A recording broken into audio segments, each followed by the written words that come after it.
কি খবর দে? কার কথা কইছিস? ঝুমা বৌদির কথা?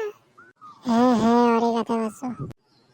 ও মালটা যে আছে না, মালটা মন তো যে ঝাসে না, কিন্তু পারা না যাওয়ার ভাত আছে। বিশালাটা যে কতদিন দিন আমি কেরালা গেলে তো হয়। আরে ওর ভাতা যাওয়া চাচ্ছে কেরালা, হ্যাঁ কিন্তু লোক না পায়, লোক পালে কিন্তু চলে যাবে। আর ওই চাষে আমার গোল মারি দেবে, বুঝছিস তো? আরে বন্ধু চুপ, তোর বাবা গেছে।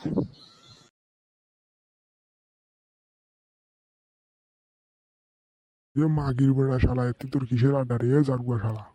আরে বোকা চোদা, এতে আসি তোর কিসের আড্ডা? আরে এতে আসিয়া খালি মাইয়া সিঙ্গিরির গল্প নাকি? খেপা চোদা, তোর গার ফাটে তিমরে বোকা চোদা শালা। খেপা চোদা স্বপ্নে আতিকনে কথা, ঝুমা বৌদি আয় আমার বুকে আয় ঝুমা বৌদি। শালা ঝুমা বৌদি ঝুমা বৌদি, শালা তোর ঝুমা বৌদিরও গার ফাটে দিম, তোরও গার ফাটে দিম শালা জারুয়া সওয়া। বলে দিচ্ছি বাবা, ঝুমা বৌদি নিয়ে কোনো খারাপ কথা বলবি না, নয়তো আমার থেকে গরম কেউ হবে না, বলে দিলাম। তুই কি করবো রে জারুয়া সওয়া?